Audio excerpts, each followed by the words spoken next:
chamada Naim. E com ele iam muitos dos seus discípulos e uma grande multidão. E quando chegou perto da porta da cidade, eis que levava um defunto, filho único de uma mãe que era viúva, e com ela ia uma grande multidão da cidade. E vendo-a, o Senhor moveu-se de íntima compaixão por ela e disse-lhe: não chores. E chegando-se, tocou o esquife, ou o caixão, e os que o levaram pararam, e disse: jovem, eu te digo, levanta-te. E o defunto assentou-se e começou a falar, e entregou-o à sua mãe. E de todos se apoderou o temor e glorificavam a Deus, dizendo: um grande profeta se levantou entre nós, e Deus visitou o seu povo. E correu dele esta fama por toda a Judéia e por toda a terra circunvizinha. Vamos orar mais uma vez. Senhor, obrigado por essa manhã, obrigado por nos trazer até aqui. Perdão mais uma vez pelos nossos pecados. E clamamos a Ti para que abra os nossos ouvidos e os nossos corações para recebermos aquilo que o Senhor tem a nos entregar. Nós agradecemos em nome de Jesus. Amém. Bom, meus irmãos, o tema dessa noite é... Não sei se está aparecendo aí para vocês. A causa e o acaso perante Deus. É interessante nós pensarmos aqui sobre essa questão da causa e o acaso. Às vezes nós falamos assim: puxa, aquilo aconteceu por acaso. Né? É muito comum acontecerem algumas coisas para nós que são por acaso. Algumas coisas nós sabemos a causa e outras para nós acontecem por acaso, não é isso? Jesus estava passando, né? Ele tinha acabado de vir de um local, ele tinha curado o filho daquele homem que disse, do centurião, que disse: basta o Senhor dar uma ordem e o meu criado sarará. Essa passagem vocês conhecem bem. E aí depois ele estava indo para uma cidade, e no meio do caminho estava acontecendo que um povo estava levando o homem para ser sepultado. Uma criança, um menino. E para aquela mulher, por acaso, ela se encontrou com Cristo.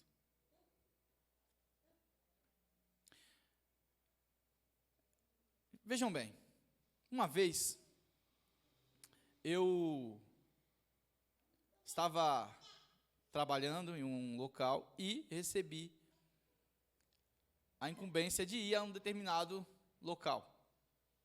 Eu trabalhava numa empresa e essa empresa me mandou ir em um determinado local. E eu fui até aquele endereço, cheguei lá, não batia, não existia aquele número, não era aquela empresa que eles me mandaram ir. Eu saí de lá, sabe como é, né? Opa, o pessoal errou aqui. E eles erraram mesmo. E liguei para eles e vinha no caminho, reclamando com eles, falando: olha, vocês me mandaram no endereço errado. E ele dizendo: não, você que tem alguma coisa errada aí com você. Eu falei: não, vocês me mandaram no endereço errado. E aí vim discutindo com eles ali por telefone, né? O pessoal, alguns da empresa. E ele falou assim: tá, então pega aí o documento que era para você levar lá e olha o endereço. Quando eu fui retirar o documento, ele caiu no chão. E eu vinha falando no telefone, quando eu fui retirar o documento do bolso, ele caiu no chão. Quando eu olhei para o chão, tinha R$200 lá. E eu, de bom grado, né? Aquela irritação passou rápido. Peguei os R$ 200 e coloquei no bolso. Olhei, vi que não tinha ninguém. Bom, isso foi por acaso, certo? O que nós entendemos? O que nos faz entender que algo aconteceu por acaso, né? Para que algo aconteça por acaso, a nossa maneira de conceber, isso tem a ver com um conjunto de causas. Apesar de ser o acaso é um conjunto de causas, certo? Que tiveram que ocorrer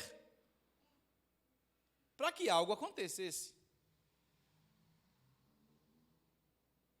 Ainda que seja um acaso. Ainda que não tenha sido proposital, obviamente, se a gente fala por acaso, é porque não foi combinado, mas para que um acaso aconteça, foi necessário um conjunto de causas para desencadear naquilo. Por exemplo, nesse caso, né, foi por acaso, porque me deram o endereço errado. Eu não ia para aquele lugar. Então, eu tenho certeza que foi por acaso, porque eu deveria ter ido para outro local e me deram o endereço errado. Foi por acaso, porque eu só olhei para o chão, porque o documento caiu da minha mão. E naquele momento, eu vi o dinheiro lá. Caso contrário, eu passaria por ele, sem ver. E quando eu achei, eu tinha algumas alternativas. Uma olhei para ver se tinha alguém, de repente, procurando, né? De repente, se eu vejo alguém colocando a mão assim no bolso, eu falo, opa, já sei, essa pessoa perdeu dinheiro. E eu ia lá e entregaria para essa pessoa. Mas eu não vi ninguém assim. E eu estou certo de uma coisa, se eu pergunto assim, quem perdeu R$ 200? Obviamente que eu ficaria com dúvidas a respeito de quem era o dono. Então, eu não tive outra alternativa a não ser colocar no bolso e ir embora. Então, foi por acaso, porque eu não veria realmente aquele valor no chão. Foi por acaso porque alguém deixou aquele dinheiro cair ali, né? Provavelmente. Tudo indica que alguém deixou. Pode ser que alguém tenha colocado lá de propósito, quem sabe? Eu não sei. Mas, até então, foi por acaso. O dinheiro provavelmente alguém perdeu. Foi por acaso porque, ainda que esse dinheiro que estava ali tenha sido perdido ou não, se foi deixado ali por acaso, ou se foi deixado ali propositalmente, vamos imaginar, porque eu não sei, eu não vi o que aconteceu antes de encontrá-lo. Mas se foi propositalmente, eu tenho certeza que foi por acaso, porque a pessoa não sabia que eu iria encontrar. Nós não combinamos nada, eu não sei quem é, não era nem para eu estar ali. Então eu tenho a certeza que foi por acaso. Mas apesar de tudo isso ser por acaso, existiram outras causas que levaram isso a acontecer. E que de alguma maneira elas se combinaram, culminando no fato final, que foi eu ter encontrado aquele dinheiro ali. Alguém perdeu em algum lugar, alguém passou, as coisas, se nós formos investigarmos, se pudermos investigar, poderíamos chegar na causa que levou aquele dinheiro a parar ali. Eu sei a causa que me levou a estar ali, o erro de alguém. Certo? Então, o que diz respeito a mim, ao testemunho de mim mesmo, eu sei que foi por acaso. Eu não sei quais foram as causas que levaram aquele valor a estar ali. O que eu sei é que o meu encontro com aquele valor foi por acaso. Então, o acaso, ele tem como resposta a incapacidade humana de explicar as coisas. A impossibilidade humana. É claro que foi sem esperar. É claro que não foi combinado para que eu encontrasse aquele valor ali, sem dúvidas. Porém, o que tudo indica, quem perdeu o valor ali provavelmente também não projetou ter perdido ou ter deixado ali. O que tudo indica, eu não sei. Mas uma coisa eu sei. Que alguma coisa, causas aconteceram para que o acaso acontecesse. Lucas capítulo 12, versículo 7.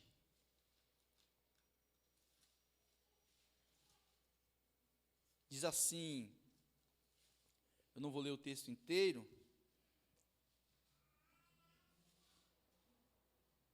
Palavras do próprio Cristo. E até os cabelos da vossa cabeça estão todos contados. Não temais, pois mais valeis vós do que muitos passarinhos. Vejam bem, meus irmãos. Eu não fico pensando que Deus fez alguém perder o dinheiro ali para que eu encontrasse. E eu não fico pensando isso. Certo? O acaso fez com que eu, de certa forma, desse sorte, mas para que eu desse sorte de encontrar o dinheiro ali, quem perdeu, a gente diria que teve azar. Não é assim? Honestamente falando, é assim que a gente lida com essas expressões. Quando a Bíblia diz que até os fios dos vossos cabelos estão contados, é natural que muitas pessoas digam assim, mas espera aí, você acha mesmo que Deus fica contando os fios de cabelos? E esse texto está aqui para explicar que Deus fica contando os fios de cabelo que nasceu da sua cabeça, que parou de nascer. Você acha mesmo que é isso? Eu, como sou alguém que não sei explicar as causas do acaso, ao que tudo indica, eu vou tentar explicar, inclusive essa passagem bíblica, essa fala de Jesus, a partir da minha humanidade. E a minha humanidade me empurra a dizer que não é isso que o texto quer dizer. Que Deus sabe, fica contando os fios de cabelo da vossa cabeça. Então, provavelmente, eu poderia dizer que, olha, irmãos, o texto não está querendo informar que Deus fica contando os fios de cabelo da sua cabeça. Tá bom. Em contrapartida, o que alguém que nega isso pode estar querendo dizer? Que Deus não sabe? Será que alguém pode afirmar ao contrário? Que no decorrer da sua existência até hoje, Deus não tem condições de saber quantos fios da sua cabeça caíram, nasceram? A partir da minha humanidade, eu posso afirmar isso?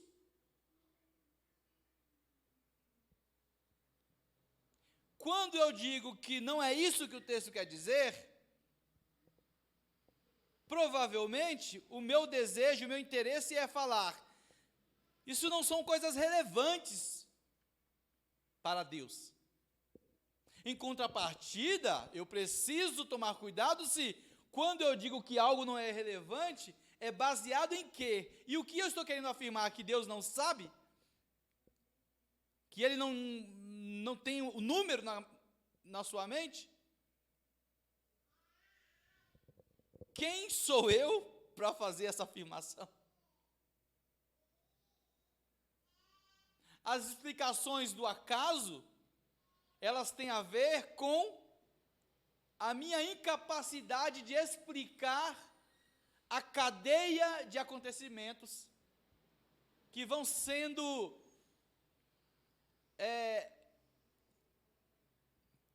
resultados de vários outros acontecimentos.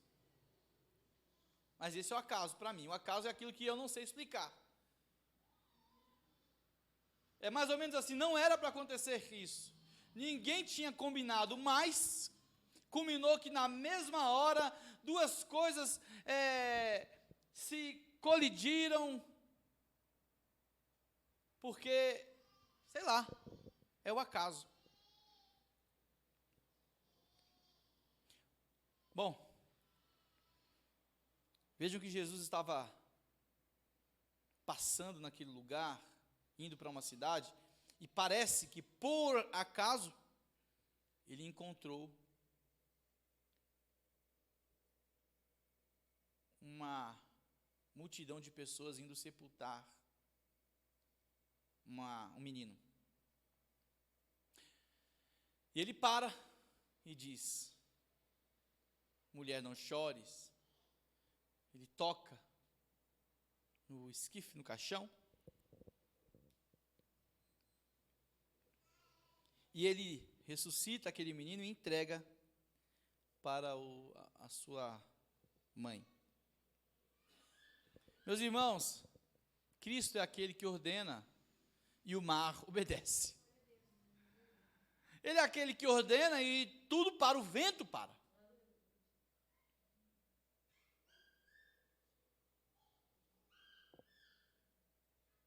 Se ele é aquele que ordena e o vento para, o mar obedece, o defunto volta à vida, será que existe alguma coisa que ele não saiba? Será que existe algum acaso que ele não saiba?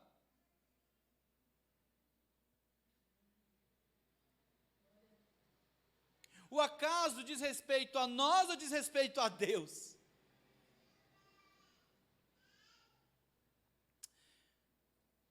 Vejam bem, nós sabemos de uma coisa, que todo acaso foi resultado de várias causas.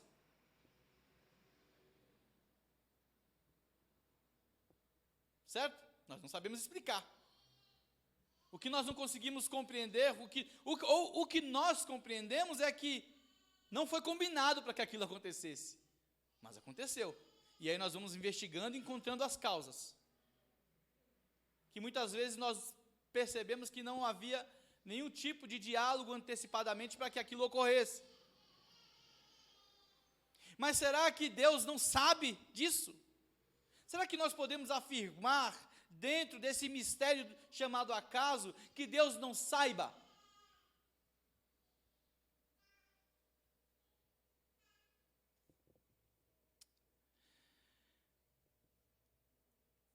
O encontro de Paulo com Jesus também parece que foi por acaso.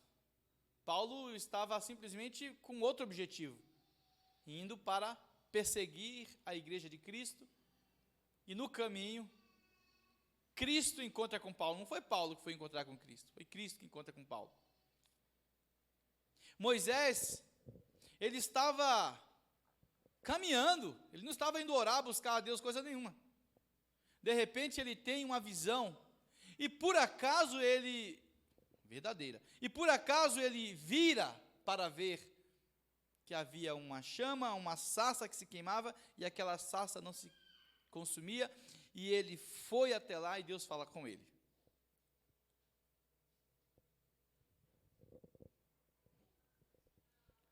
O acaso tem a ver com a incapacidade humana de explicar aquelas combinações que aparentemente parecem serem involuntárias ou não intencional. Mas e Deus, que conhece todas as causas? Vejam bem, meus irmãos, Cristo está no caminho, toca o caixão e aquela criança ressuscita. Cristo dá ordens e a natureza lhe obedece. Nós sabemos de uma coisa: é possível cientificamente explicar algumas ocorrências climáticas, algumas alterações, em outros casos não é possível. Nós, comparando homens com homens, alguns que são especialistas no assunto, nós sabemos que eles conseguiriam explicar algumas mudanças climáticas melhor que nós. Mas ele explica o efeito de alguma causa, nunca causa real. Mas todos nós temos a mesma certeza, tanto eu e você, quanto alguém que é especialista no assunto. O mar se acalmar, o vento parar,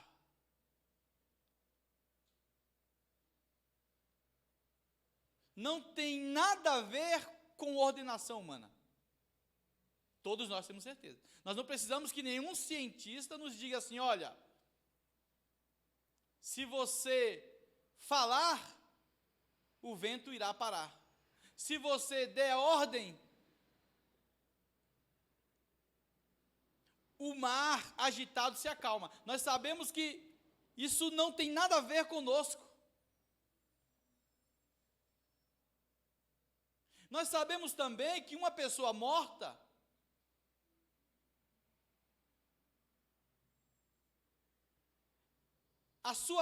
o seu retorno ao mundo dos vivos é algo impossível, e menos ainda, esse retorno tem a ver com a nossa ordem.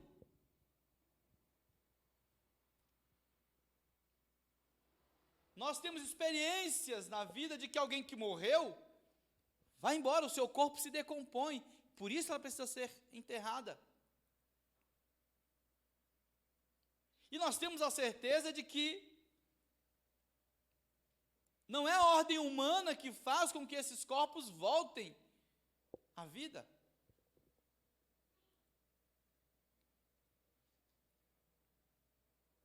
Então Jesus é aquele que dá ordem, tudo obedece. O defunto volta à vida. Porque ele não é um ser humano.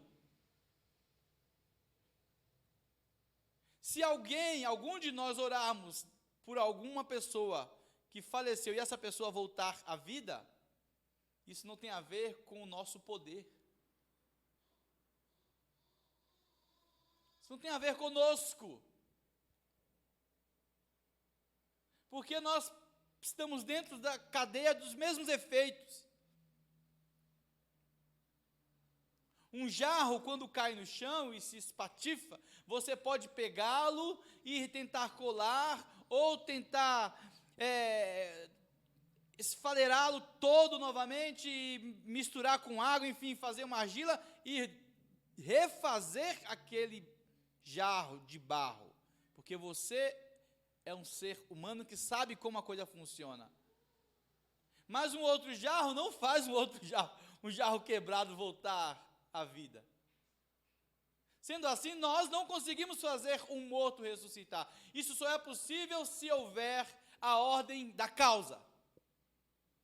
Aquele que causa todas as coisas. Aquele que ordena, e o mar obedece.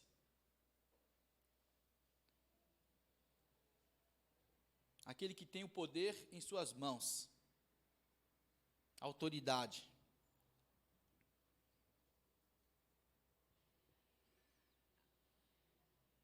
Vejam, meus irmãos,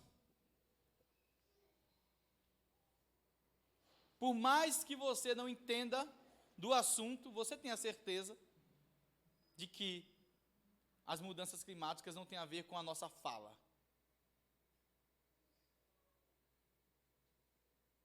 Mas Cristo é aquele que ordena.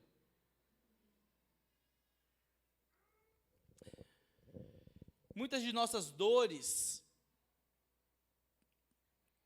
elas se explicam, de certa forma, no acaso. Nós temos explicação para as nossas dores no acaso. De repente, aconteceu algo um acidente, aconteceu uma catástrofe e as pessoas vieram a falecer, a morrer. Essa é a explicação que está dentro da nossa consciência. E através dessa consciência que nós temos, nós vamos desenvolvendo uma espécie de ciência, explicações, vamos investigando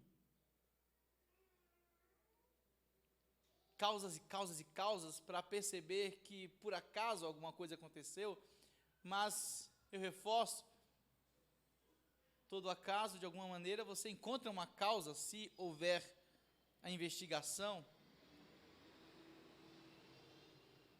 Como uma criança que estava passando na rua e de repente, numa troca de tiro, ela foi atingida. Foi por acaso, mas esse acaso teve alguns causadores. Então, de certa forma, todo acaso ele tem causas.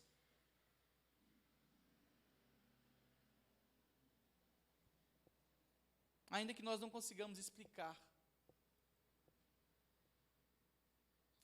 E a pastora Marli leu no começo que Jó estava sofrendo muito e ele não tinha o conhecimento do que estava acontecendo na atmosfera espiritual, vou usar essa expressão. A leitura que nós fazemos antecipadamente a respeito da vida de Jó, ele não tinha. O que ele sabe é que está acontecendo uma sequência de acidentes em sua vida. Seus filhos morrem, seus bens de repente são dizimados, o seu corpo entra em um colapso orgânico. A explicação a princípio é que o acaso está fazendo isso. Tem até uma música que diz que o acaso vai me proteger enquanto eu andar distraído. Não tem uma música assim? Só eu que sei, não? Ainda bem que tem mais gente que não é crente aqui, né?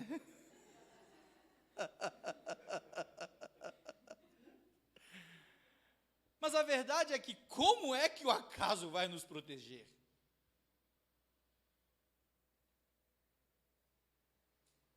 No meu caso, quando eu achei o dinheiro, o acaso me beneficiou.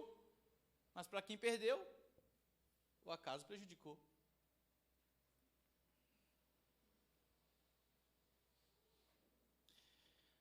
A confiança tem que estar naquele que conhece todas as causas. Quando nós falamos que Deus, Ele é o Deus das causas impossíveis, é porque Ele é o Deus das causas impossíveis e pronto. Até aquilo que é impossível que nós expliquemos, para Deus não é impossível. É impossível para nós. E muitas vezes, por causa dessa nossa impossibilidade, nós queremos explicar o que não é e o que é.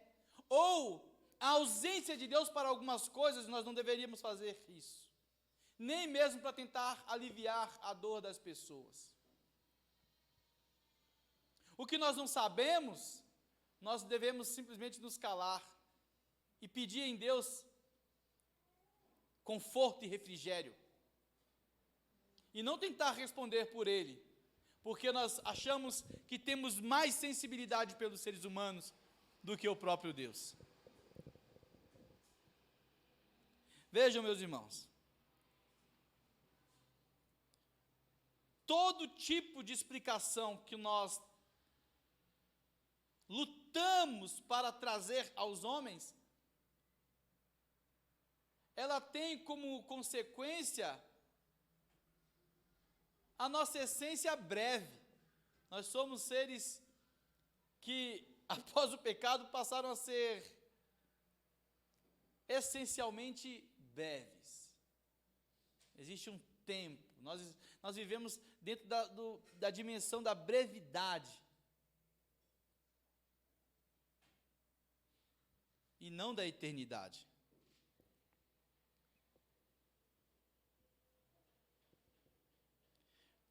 problema é que nela, os momentos de intensa alegria duram pouco tempo. Já perceberam? Que na brevidade da vida, os momentos da alegria, de intensa alegria, eles duram pouco tempo. Uma festa, que você está muito alegre, dura pouco tempo. Já os momentos de tristeza, eles duram mais tempo. Se ocorrer um fato muito triste na sua vida em determinado momento, a nossa consciência breve, ou a nossa essência, entre aspas aqui, breve, ela convive mais com a tristeza do que com a alegria intensa. A tristeza intensa, ela tende a ficar por muito tempo, a gente está sempre pensando nela. E é tão interessante que esse prolongamento da tristeza com o passar do tempo, que mesmo quando nós superamos esses momentos de tristeza, eles ainda ficam lutando para querer tomar conta. A brevidade comparada à eternidade tem uma diferença tão grande que mesmo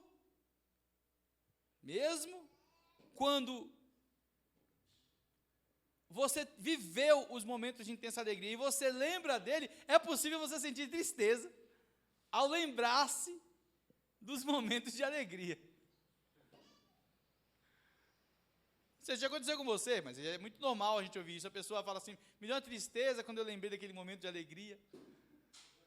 Não é? Puxa, que alegria! E dá uma tristeza ao invés de ser alegria.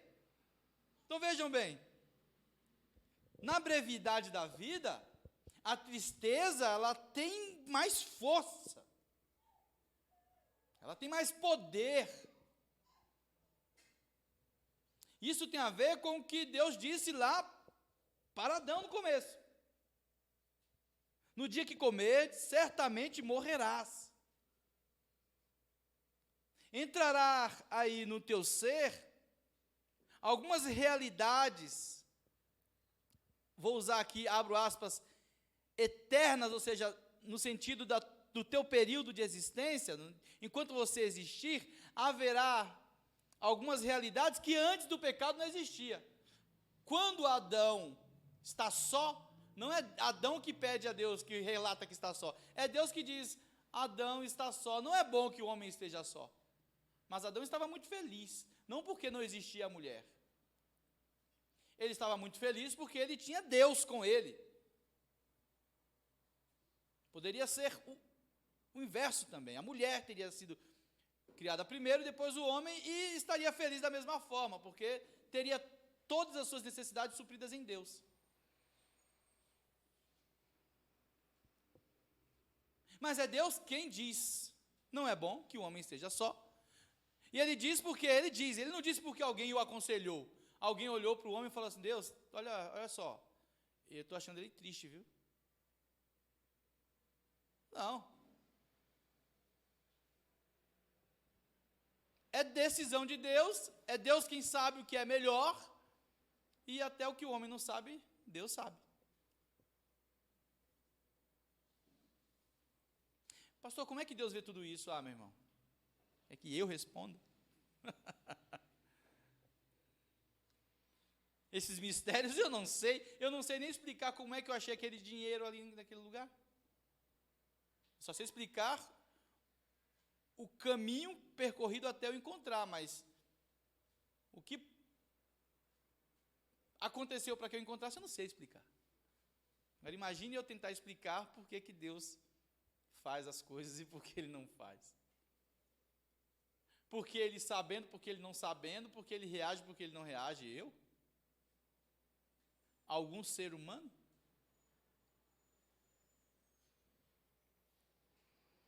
Agora observe uma coisa, Apocalipse capítulo 21, versículo 4 e 5.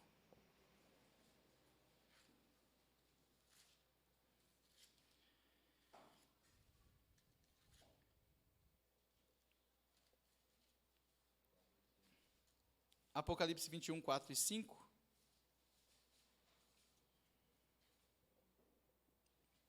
Diz assim: e Deus limpará de seus olhos toda lágrima, e não haverá mais morte, nem pranto, nem clamor, nem dor, porque já as primeiras coisas são passadas. E o que estava sentado sobre o trono disse: eis que faço nova todas as coisas. E disse-me: escreve, porque estas palavras são verdadeiras e fiéis. Meus irmãos, aqui já não tem nada a ver com o contexto da brevidade, aqui está no contexto da eternidade.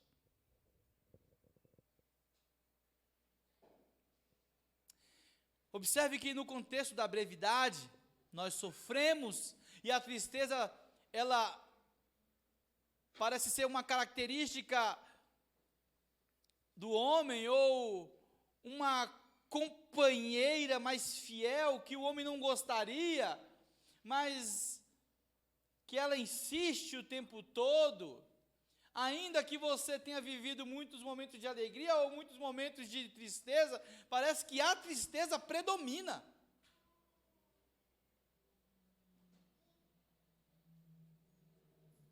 O que Deus disse que certamente morrerás, de fato se percebe na tristeza, porque a tristeza, de certa forma, parece um efeito mortífero.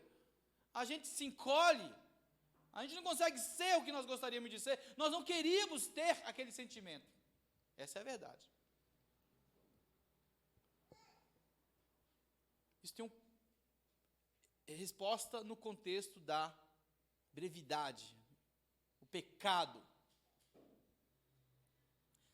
Mas agora nós estamos falando da visão de João a respeito do que ele tem, da consumação,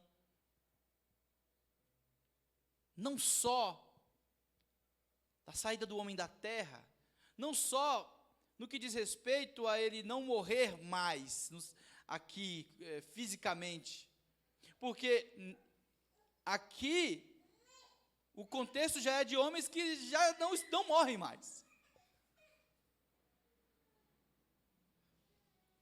Então, quando ele diz: e Deus limpará de seus olhos toda lágrima, esse Deus limpará de teus olhos toda lágrima, Deus irá tirar de você toda a tristeza. Esse modo de existir nosso entrará em uma nova realidade. Aquelas tristezas que a memória não consegue se libertar, mesmo com o passar do tempo, porque tem tristezas que o passar do tempo parece que ele intensifica essa tristeza, a ponto da gente ter que o tempo todo lutar, usar algumas ferramentas para não estar com ela predominando em nossa mente. O Criador do homem, o Criador do tempo, promete trazer refrigério eterno. Quando ele diz: e Deus limpará de seus olhos toda lágrima.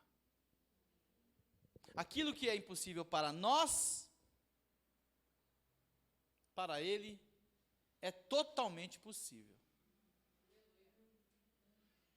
E a promessa dele é que nesse novo estado, a dor será arrancada, a morte não haverá mais, pranto e nem clamor, porque já as primeiras coisas são passadas. As primeiras coisas não pode ser apenas os primeiros acontecimentos enquanto os seres humanos viventes da terra, mas as primeiras coisas têm a ver com o primeiro estado.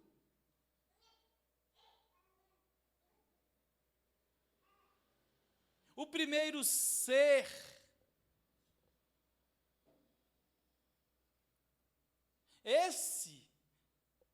Essa primeira essência, ela não existirá mais. Porque agora ele limpará de seus olhos toda lágrima. Não haverá mais dor, mais pranto, mais clamor, porque todas as coisas são passadas. E o que estava sentado sobre o trono disse: eis que faço nova todas as coisas. E se faço nova, como eu disse, não pode estar se referindo ao espaço geográfico, porque isso é óbvio que já é um novo local, mas sim a condição de um ser eterno, interior e exterior. A exterior, de certa forma, já foi mudada, mas a interior, meu modo de existir,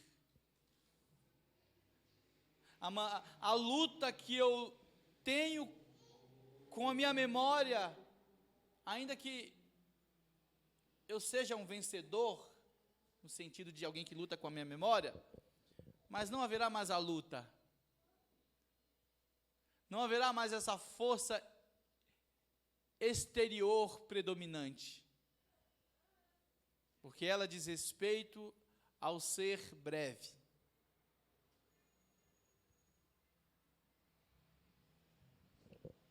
Neste novo lugar, nós conheceremos a causa de todas as coisas.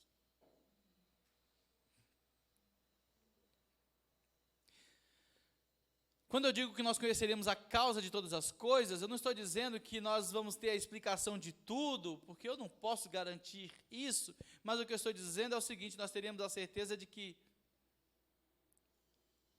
Deus sabe a causa de todas as coisas, e quem eu preciso estará ali.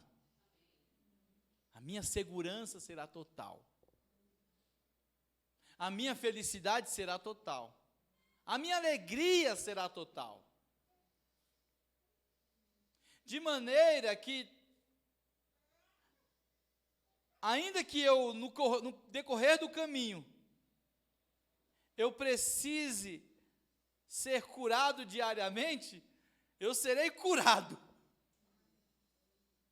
para sempre. Você entende?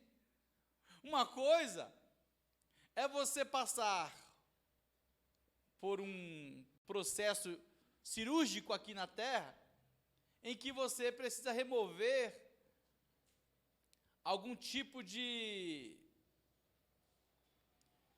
objeto do seu corpo, algum tipo de bactéria, enfim, algum tipo de doença que possa ter existido em seu corpo, e você precisa passar por um processo cirúrgico para retirar isso de você.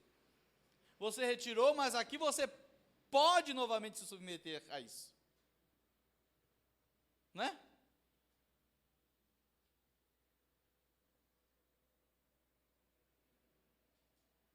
De repente você quebrou o dedo, e o médico, e o dedo foi separado. Eu conheci um rapaz que teve o seu dedo separado da mão, e pegaram um pedaço de dedo dele, colocaram no gelo, levaram no hospital e colocaram de volta. Bom, isso foi possível. Mas é possível que ele perca outro dedo. Isso pode acontecer com qualquer pessoa.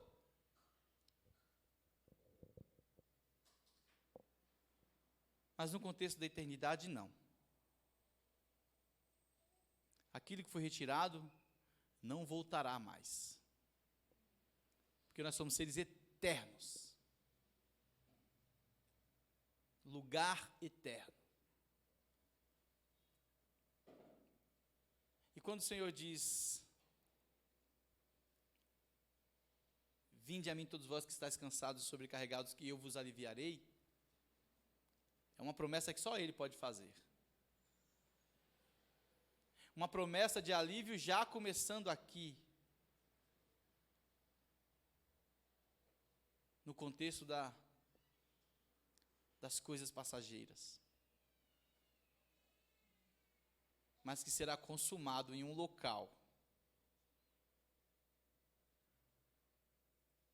onde nós perceberemos a eternidade de uma outra forma, do jeito que ela é. Vamos ficar em pé e vamos agradecer ao Senhor.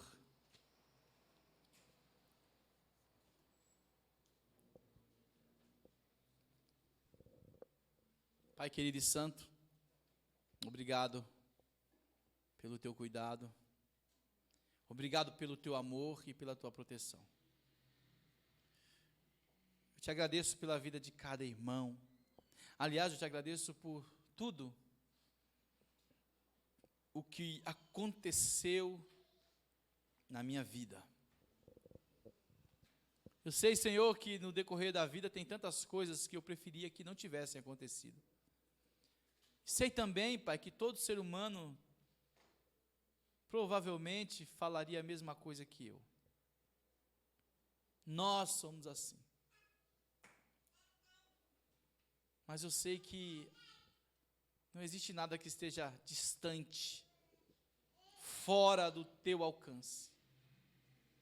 Não existe nada que o Senhor não saiba. Essa é a minha crença, ainda que eu não tenha condições alguma de ligar uma coisa na outra, Senhor. Eu confio na tua verdade e na tua fidelidade. E eu quero continuar me apegando a ela, a tua verdade e a tua fidelidade. Senhor, nos ajuda a confiar na tua verdade e na tua fidelidade, mesmo quando as falas humanas tentarem trazer uma expressão ilógica a respeito daquilo que o Senhor fala. Mesmo quando os homens trouxerem vários pontos de vista para nos fazer acreditar diferente daquilo que o Senhor é, nos ajude a continuarmos firmes no Senhor, na tua fidelidade e na tua verdade. Ajude-nos a manter-nos nesse caminho da verdade e da vida. Aleluia. Render a ti adoração e derramar meu ser. É o que meu coração deseja toda manhã. Imaginar e me inspirar para te dizer que estou cada vez mais por ti. Senhor, tu és incomparável, teu nome é maravilhoso. Leva-me além, leva-me além,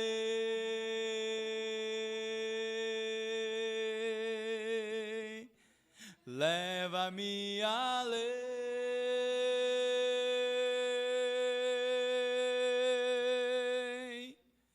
A um nível mais profundo de intimidade contigo, ó Senhor. Leva-me, leva-me além,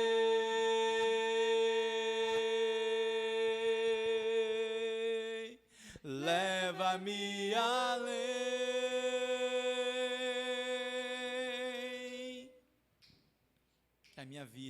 Que a minha vida flua mais da tua unção, mais o teu poder.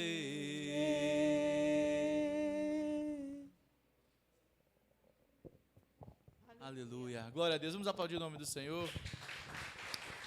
Aleluia. Amém. Glória a Deus. Louvado seja o nome do Senhor. Que Deus abençoe.